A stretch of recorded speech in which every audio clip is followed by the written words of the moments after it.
హైదరాబాద్లోని ఆర్టీసీ కొత్త బస్సులను మంత్రి పొన్నం ప్రభాకర్ ప్రారంభించారు.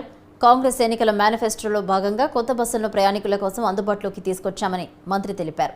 ప్రభుత్వ నిర్ణయంతో ఎవరికైనా ఇబ్బంది తలెత్తితే వారి సమస్యలను ప్రభుత్వం పరిష్కరిస్తుందని మంత్రి స్పష్టం చేశారు.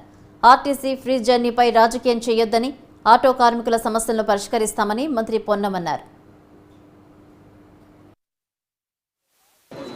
పూర్తిగా మర్యాదకరంగా ఉండాలనే మాట కూడా కోరుతూ ఆర్టీసీకి సంబంధించిన దానివల్ల ఇలా హైదరాబాద్లో మెట్రో వచ్చింది. 4 లక్షల మంది మెట్రోలు ప్రయాణం చేస్తూ ఉన్నారు. దాని ఉద్దేశం వేరే వాళ్ళకి ఇబ్బంది కలగజేయాలని కాదు. మేము కూడా ప్రభుత్వం ఎన్నికల ముందు మేనిఫెస్టో చెప్పినాం, మహిళలకు ఉచితంగా ఇస్తామని చెప్పి దాని ప్రకారంగా ఇస్తున్నాం. దీని పర్యావసనం ఇంపాక్ట్ ఎవరి మీద పడి ఎవరికైనా ఇబ్బంది కలిగితే ప్రభుత్వం వారి పట్ల కూడా సానుకూలంగా ఉంది. ముఖ్యమంత్రి గారు చెప్పారు, మేము చెప్పినాం. ఆర్టీసీ కార్మికుల ఈ నిర్ణయం వల్ల, ఆర్టీసీ నిర్ణయం వల్ల ఒకవేళ ఆటో కార్మికులకు ఇబ్బంది అయితే వాళ్ళకి ఆల్రెడీ గవర్నమెంట్ కొంత సహకారం చేయడానికి భవిష్యత్తులో ఇంత స్ట్రీమ్ లైన్ అయినాక కూడా వాళ్ళకి అట్లనే ఇబ్బంది ఉండదనుకుంటే తప్పకుండా వాళ్ళకు సంబంధించి సానుకూలంగా నిర్ణయం తీసుకోవాలని మేము పాల్చుకున్నాం. కానీ మీరు పొలిటికల్గా ఎవరో చక్కర్లో పడి ఎటువంటి ఆందోళన మేము వినకపోతే కదా మీరు పోవాల్సింది. కాబట్టి మేము వినడానికి సిద్ధంగా ఉన్నాం. మీ సమస్య పరిష్కరించి మీకు సహకారం చేయాలని సిద్ధం. టీఎస్ఆర్టీసీ యాజమాన్యం ప్రజలకి ఒక మెరుగైన సేవ చేయడానికి చాలా ఒక ఇనిషియేటివ్ తీసుకోవడం జరిగింది. ఆ ఇనిషియేటివ్ భాగంగానే ఈరోజు మొత్తం 150 బస్సెస్ని ఈరోజు లాంచ్ చేయడం జరుగుతుంది. లాంఛనంగా ఈరోజు మొత్తం 80 బస్సెస్ని లాంచ్ చేయడం జరుగుతుంది. ఇది మొత్తము 400 కోటి ఇన్వెస్ట్మెంట్తోని ప్రజలకి ఒక మెరుగైన సేవ చేయడానికి ఈ ఒక బస్సెస్ని లాంచ్ చేయడం జరుగుతుంది.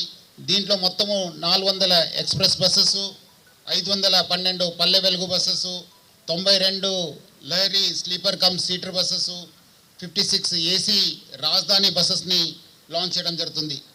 అదేవిధంగా ఒక మంచి క్లీన్ ఎన్విరాన్మెంట్ కోసము, ప్రజాహిత కోసము 1000 ఎలక్ట్రికల్ బస్సెస్ను కూడా త్వరలోనే లాంచ్ చేయబోతున్నాం. దాంట్లో 500 హైదరాబాద్ సిటీకి, 500 మొత్తం తెలంగాణకి లాంచ్ చేయబోతున్నాం. ఇవన్నీ కూడా మే జూన్ దాకా రాబోతున్నాం. దీంతోనే మనము టీఎస్ఆర్టీసీలో ఉన్న బస్సెస్ సంఖ్య 10,000 పైన దాటిపోతుంది. సో ఇది ఒక చాలా సంతోషకరం విషయము, చాలా గర్వనీయంగా విషయము. అందరికీ తెలుసు, తెలంగాణ రాష్ట్ర ప్రభుత్వము చాలా ఒక చారిత్రాత్మక నిర్ణయం తీసుకోవడం జరిగింది. ఉమెన్కి ఫ్రీ ట్రావెల్ అలా చేయడము, ఉమెన్కి, మహిళలకి, ఆడపిల్లలకి, థర్డ్ జెండర్ అందరు కూడా ఫ్రీ చేయడం జరిగింది. చాలా అనూహ్య స్పందన రావడం జరిగింది.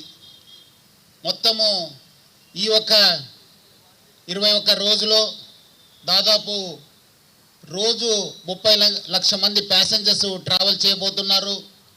దాదాపు మనకున్న ఆక్యుపెన్సీ రేషియో 69% నుంచి 88% దాకా, కొన్ని డిపోలో ఈవెన్ 100% దాకా కూడా దాటిపోయింది. అదేవిధంగా ఈ కార్యక్రమానికి, ఈ యొక్క స్కీమ్ని సక్సెస్ఫుల్ ఇంప్లిమెంట్ చేయడానికి రాష్ట్ర ప్రభుత్వం, ముఖ్యంగా మన honourable minister for transport Ponnam Prabhakar